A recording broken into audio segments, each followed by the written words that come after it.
Hey everyone, welcome back to the Calvinist Contradiction.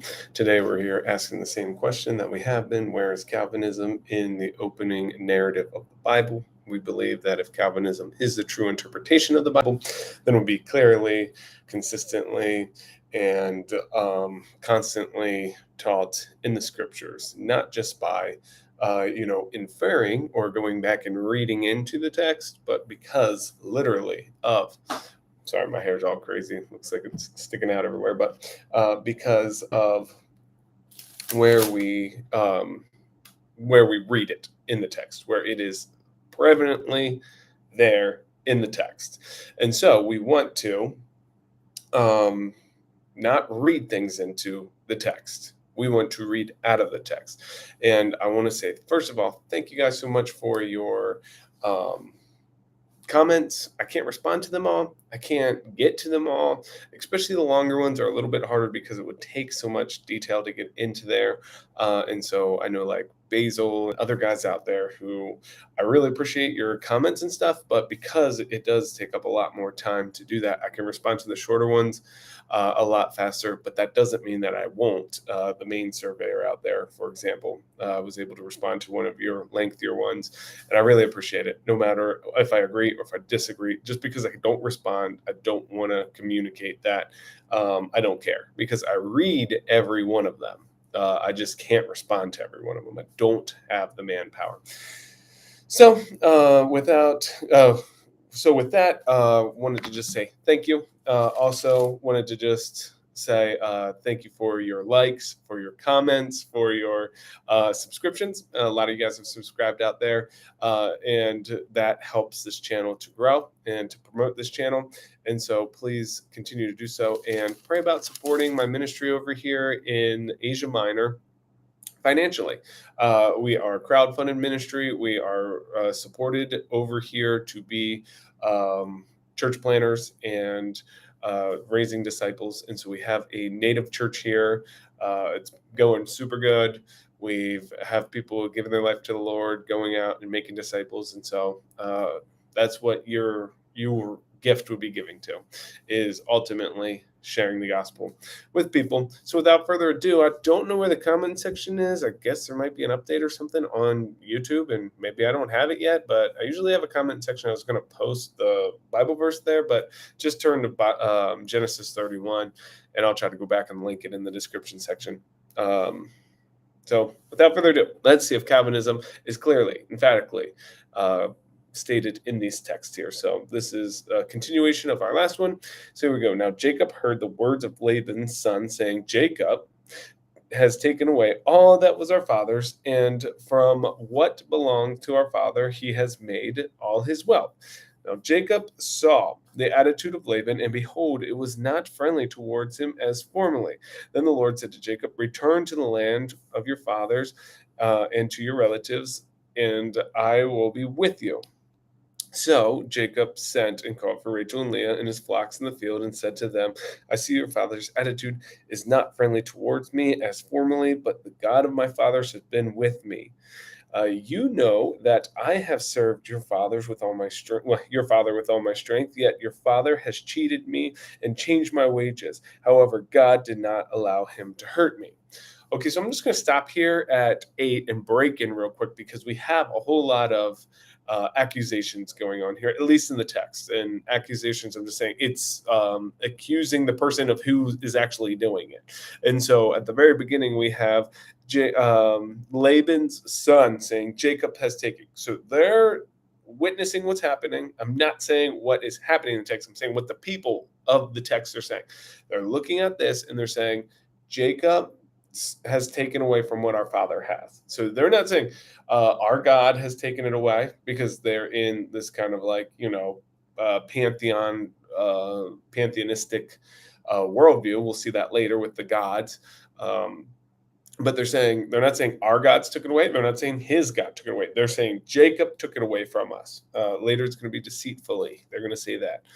And then Jacob says he saw Laban and behold, it was not, his attitude was not friendly. So he's not saying that God's making him. Okay, Calvinists, this is what I'm talking about, where it would clearly state this. We have details in this chapter, in other chapters, where we just read it, where it states what God does emphatically, so that why you don't have to, behind all the text, read in between the lines and say, actually, the Calvinistic worldview, that God's actually doing all this. It doesn't state it. It states clearly and plainly and emphatically what God is actually doing. But then the Calvinist rendering is coming back in and saying, oh, wait, no, God's actually meticulously controlling this whole thing, as we talked about earlier. Remember how when we did this in a couple chapters back, chapter 28, no, 27, where uh,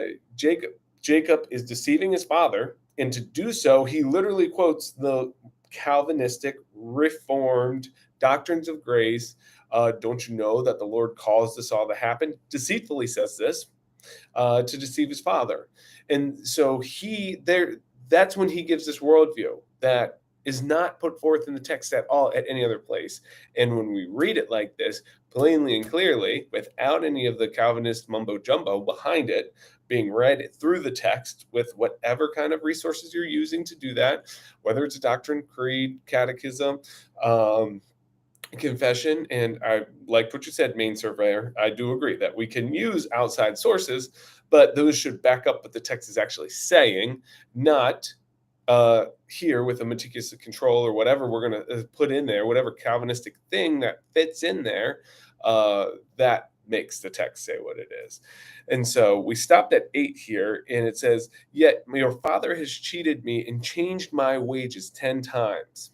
Okay, so he's saying his father does this. Laban has done this. So he's accusing Laban of doing this. Out of what? His own free will. Wait, we can't say free will because it's not in the Bible. Well, we're going to talk about that in a minute. With menstrual cycles, that's not in the Bible. It says something else, but we can infer from what the text is actually saying that she's talking about her menstrual cycle. The same way here, we can infer that it is his free will. Laban's changed my wages 10 times. He's going to bring this up later too, so we'll get back into it.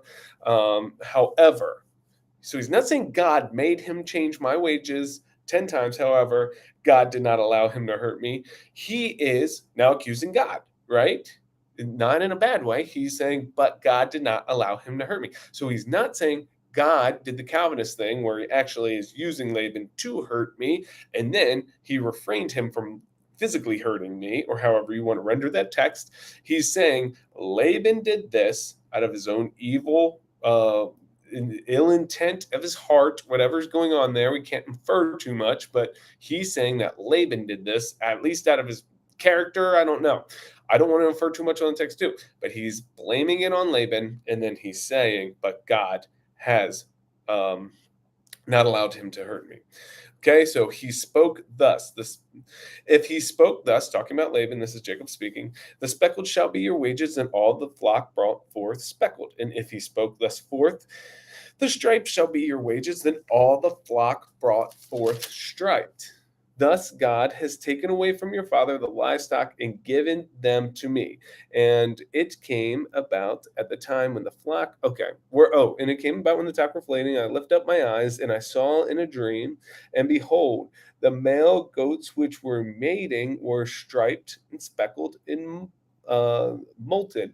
And the angel of God said to me in the dream, Jacob. And I said, here I am. And he said, lift up now your eyes and see that the male goats which are mating are striped and speckled and molded. For I have seen all that Laban is doing to you.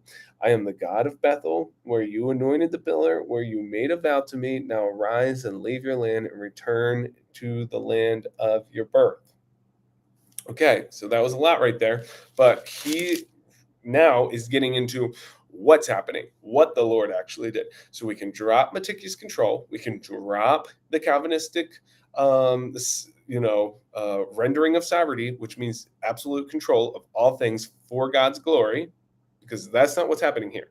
The biblical author is getting specific, and he's writing specifically what the Lord has done now. Okay, so are we on the same page? He's accusing Laban of doing these things, and then he goes in and he says what God has actually done, how he's taken away. So those sons, this is why I said, not what the text is saying, this is what the sons were saying. Jacob has treated us this way, not our gods has treated us this way, not Jacob's God is treating us this way. Jacob has treated this way. And now Jacob is saying, actually, God's provided for me. Why? Because of how Laban has been treating me. And he brings up the angel of the Lord again, so that the theophany, which we talk about very much. So no, we saw Abraham saw the theophany, Isaac's seen the theophany. Now Jacob's seeing the theophany. If we know in the future, we already know from the past he's seen the theophany at the top of the ladder, where he said, and we brought this up, Jacob, he's been saved before the foundation of the world. He's already saved because he's been called out. He's deceitfully, whatever the Calvinists want to say to make a point that Jacob is saved here. Well, he's actually, that's questionable, because what did he say? If you're with me and I return back to Bethel where I set up this pillar, then I will dedicate my life to you, or whatever he said. You can go back and look at that video where he said, then I will follow you. Then I pledge my allegiance. And so we get back into this thing where I've been saying, and Calvinists reel at this, they cannot take this, that literally in a Calvinistic worldview, in the Calvinistic systematic, you technically, if you were to say Jacob saved right here, because before the foundation of the world, he's saved. Whatever you want to put in there, like Abraham leaving in Genesis 12. A lot of you guys say, well, that's Abraham being saved. And we're like, no, he's saved in 15, where he places his allegiance unto God and he's saved. That's what it says. He's made righteous.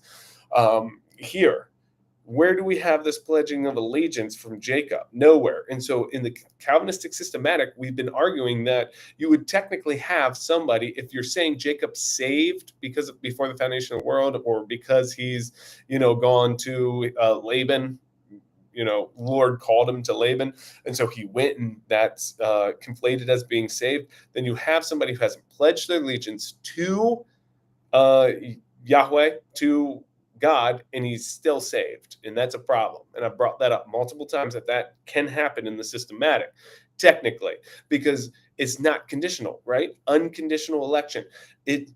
What is your your pledge to allegiance of Yahweh have anything to do with it? So technically, you never pledge your allegiance to Yahweh, but you're still saved. You may never even know you were saved. You may have or haven't acted that way, but it has nothing to do with you, unless you're going to break your condition, your unconditional, for conditions, which you do a lot, Calvinists. Well, the Calvinist would be saved. If he's saved, then he would act like he's saved. Well, that's a condition. So you're saying something that's unconditional has a condition wrapped around it. And this is what it just becomes baloney sausage when you really step back and you start thinking about it. And so, yes, Calvinists, I know you buck and I know you reel at that, but technically in your own systematic, you could have somebody who's never pledged their allegiance to Yahweh nor Jesus and still make it, because it has nothing to do with conditions. Your own words, your own systematic, swallow the pill and grit your teeth and bear it. And so all this, here I am, he says, lift up now your eyes and see that the male goats that are mating and striped, speckled, molded, and I have seen that all Laban has been doing for you. I am the God of Bethel, where you anointed a pillar, not where you pledge your allegiance, where you made a vow to me. What was that vow? Wasn't a pledge of allegiance. If you return me here safely, then I'll pledge my allegiance. And now arise, leave the land and return to from the land of your birth. And Rachel and Leah said to him, do we still have any portion of our inheritance of our father's house? Are we not reckoned to him as a foreigner? He has sold us and has entirely consumed a price of purchase. Surely all from our father. Surely all our wealth which God has taken away from our father belongs to us and our children. Now then, do whatever God has said to you. So here we go again. God is not meticulously controlling all things. Why? Because they're specifically stating here, God is taking away and brought. That doesn't mean God always takes away and brings. It doesn't mean that, from this text at least, and we'll get into other places, but it's not saying that. Why is the biblical author, ancient Near Eastern audience, selecting what God has done and not writing what God has done.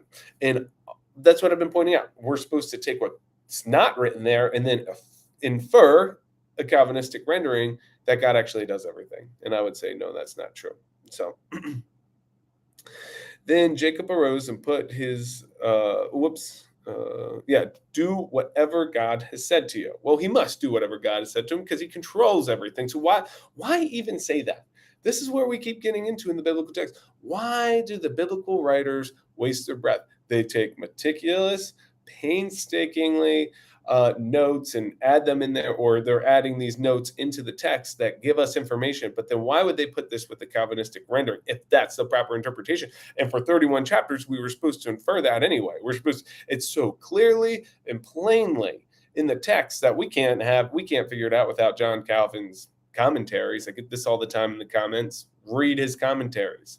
We're reading the text and do whatever God has said to you.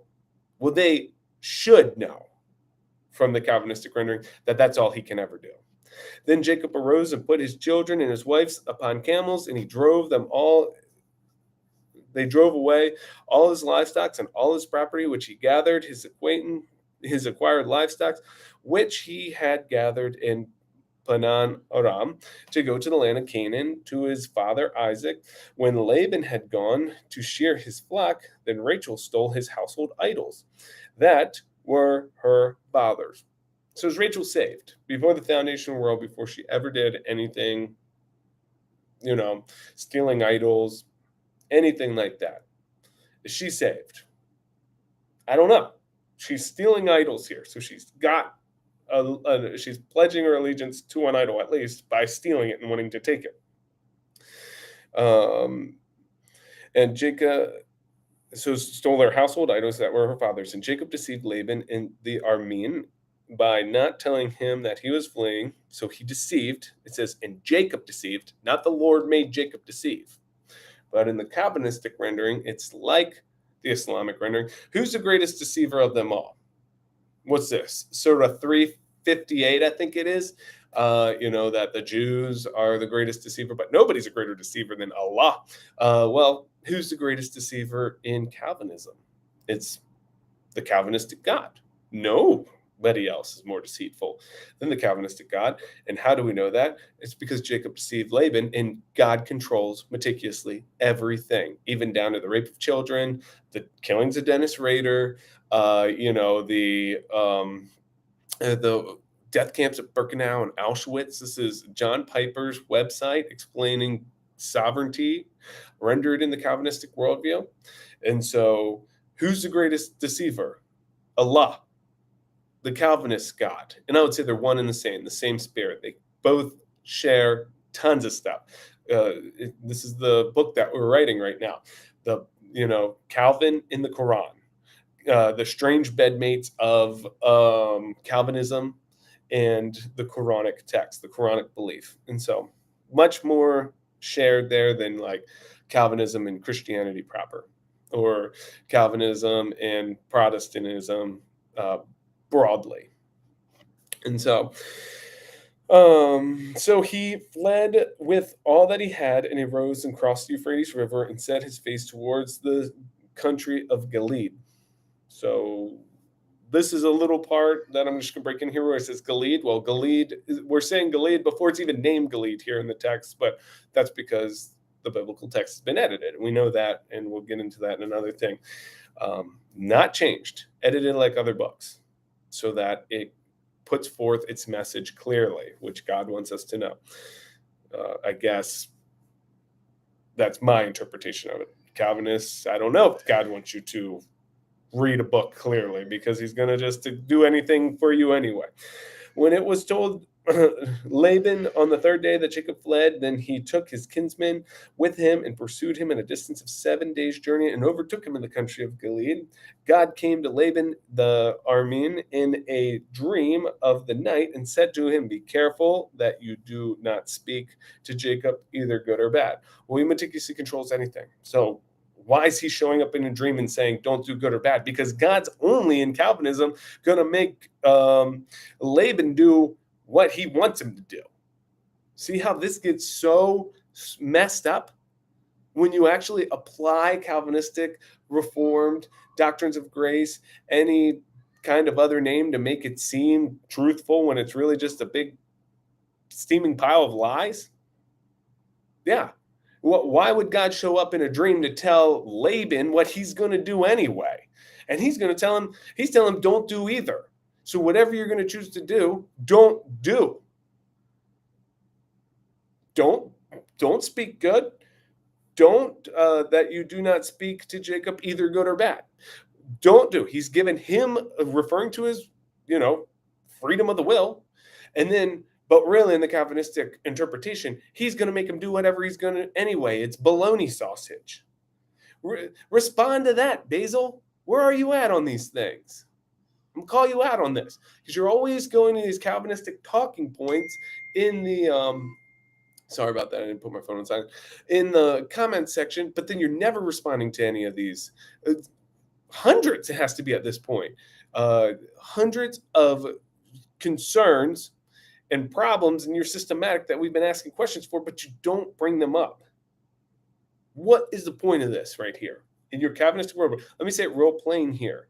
Don't speak either good or bad, even though I'm going to meticulously control you to do whatever. Figure that out for us and answer clearly, coherently, plainly from the text, my friend. So Laban caught up with Jacob. Now Jacob had pitched his tent in the hill country, and Laban and his kinsmen camped around the hill country of Gilead. And when Laban said to Jacob, "What have you done by deceiving me and carrying away my daughters like captives of the sword? Why did you flee secretly and deceive me, and did not tell me so that I might have sent you away with joy and with song and with the timbrel and the lyre? And did not allow me to kiss my sons and my daughters? Now you have done foolishly, and it is my power to do harm. But the God of your father spoke to me last night, saying, don't worry. I'm meticulously controlling you to do whatever. And so I'm just sitting here being contradictory because the Calvinist contradiction is all we ever do. No. He says, be careful not to speak either good or bad to Jacob. Now, you have indeed gone away because you longed greatly for your father's house, but why did you steal my gods? Then Jacob replied to Laban, because I was afraid, and I thought that you would take your daughters from me by force. And the one with whom you find the God shall not live. In the presence of our kinsmen, in the presence of your kinsmen, or ours, yeah, kinsmen, point out what is yours among my belongings and take it yourself. For Jacob did not know that Rachel had stolen them. So who made who steal them? Jacob didn't know that God made Rachel steal them. Why didn't they put that? They could have added that in there. So Laban went into Jacob's tent and into Leah's tent and into the tent of the two maids and did not find them. But then he went out of Leah's tent and entered Rachel's tent. Now Rachel had taken the household idols and put them on the camel's saddle, and she sat on them. And Laban felt through all the tent, but did not find them. And she said to her father, let not my lord be angry that I cannot rise before you, for the manner of women is upon me. Now, so he searched, but did not find the household items. Okay, so the manner of women is upon me. Okay, free will. We can't talk about free will. Free will is not in the Bible. It literally doesn't say free will. It doesn't say period here. It doesn't say woman's period. It doesn't say menstrual cycle. It doesn't say anything like that. It says the for the manner of women is upon me. And what are we supposed to infer about that? That it's her menstrual cycle, that it's her time of month. And so see what happens when you just use that as your like defense mechanism for free. There's no free will. Well, we just showed how God literally showed up in a dream to Laban and referred to his free will. Don't do good, don't do bad. So he's referring to free will there. We can infer free will. That's what he's saying right there. The same way we can infer manner of women means her period, means her menstrual cycle, means her time of month, means where she is bleeding, all that kind of stuff. We can infer that. We know that, but it doesn't have to explicitly say it. Then Jacob became angry and contended with Laban, and Jacob said to Laban, what is my transgression? What is my sin that you hotly pursued me? Though you felt through all my goods, what have you found of all your household goods? Set it here before my kinsmen and your kinsmen, that they may decide between us two. These 20 years I have been with you, your ewes and your female goats have not miscarried, nor have I eaten the rams of your flock. That which was torn to beasts I did not bring to you. I bore the loss of it myself. You required it out of my hand, whether stolen by day or stolen by night. Thus I was by the day. By day the heat consumed me, and the frost by night, and my sheep fled from my eyes. These 20 years I have been in your household. I served you 14 years for your two daughters, 6 years for your flocks, and you changed my wages 10 times. If the God of my fathers, the God of Abraham, and the fear of Isaac had not been for me, surely now you would have sent me away empty handed. But God has seen my affliction and the toil of my hands, so he rendered judgment last night. And so we get an explanation of what's going on. We get an explanation of what God's actually doing, and then we get an explanation of what's going on. So is God meticulously controlling this whole situation? Absolutely not. How do we know? Because the biblical text tells us plainly and clearly what God is actually controlling and what he has actually done, so that we don't have to go back in and read between the lines. Like, actually, he's controlling everything, but he's just being contradictory, because that's our God, the Calvinist contradiction. And, he shows up to Laban and do not do good or do not do bad, even though I'm going to make you do everything. Baloney sausage. This whole point, 36 to 42, is literally the biblical author taking the length to tell us what we already know here, that he's been mistreated, exactly how he's mistreated, and exactly what God has done for him because he's mistreated, so that we don't have to infer that God just does everything and meticulously controls everything, because that's what we infer from Romans 9 and read it back into everything else. See, we're telling you to switch your mindset. We're telling you to switch the way you read the Bible. But we need to look at the Bible as a whole. Well, I'm saying, the people who first read this didn't, and they could infer things and understand things about God, and especially the angel of God, and all these things. And so that's what we're asking you to do. Put yourself back into the ancient Near Eastern recipient of this text and read it for what it actually says without inferring all this other stuff into it. And I'm not saying that you can't do that. I'm saying you should first do this so that you're not missing what the biblical authors are actually communicating to you in real time when you're reading, because you have all this mumbo jumbo Calvinism in the back of your mind, filtering everything that they were working on, saying, i.e., God's not controlling everything. He's controlling specific things in this situation because of how Jacob has been treated. How do we know that? Because the Bible tells us so. Need to get a new mic, guys. Sorry about this. All right, we're going to wrap it up here. Sorry about that. Then Laban replied to Jacob, the daughters are my daughters, and the children are my children, and the flocks are my flocks, and all that you see is mine. But what can I do this day to these my daughters, or to my children, whom they have borne? Sorry. So now come, and let us make a covenant, you and I, and let it be a witness between you and me. Then Jacob took a stone and set it up as a pillar, and Jacob said to his kinsmen, gather stones. So they took stones and made a heap, and they ate there by the heap. Now Laban called it Yeger Shahadaduth, or something like that, but Jacob called it Gilead. And so there's the name of Gilead, and we read it before it's even called Gilead, but okay. That's just a sign of editing, that they edit it so that we know what's going on. People knew what Gilead was. And so Laban said, this heap is a witness between you and me this day. Therefore, it's named Gilead and Mizpah. For he said, may the Lord watch between you and me when we are absent from one another. If you mistreat my daughters, or if you take wives besides my daughters, although no man is with us, see, God is a witness between you and me. And Laban said to Jacob, behold, this heap And behold, the pillar which I have set up between you and me, this heap is a witness, and the pillar is a witness that I will not pass by this heap to, to you for harm, and you will not pass by this heap and the pillar to me for harm. Then the God of Abraham, the God of Abraham, the God of Nahor, and the God of their father judge between us. So Jacob swore by the fear of his father Isaac. And Jacob offered sacrifice on the mountain, called his kinsmen to the meal. His kinsmen to the meal, and they ate the meal and spent the night on the mountain. Early in the morning, Laban arose and kissed his sons and his daughters and blessed them. Then Laban departed and returned to his place. And so this was a long one. Sorry, guys, these are a little bit longer of chapters. And, I like to talk about how Calvinism is not clearly, nor plainly, nor emphatically, nor coherently taught in the scriptures. It's actually the opposite, where the biblical writers are telling us what he is controlling and what he's not controlling. We can just assume that he's not controlling everything because they're literally telling us what they're controlling. So Calvinistic friends, brothers out there, sisters, write in the comments answers to these questions. And so we love you guys. Thank you so much.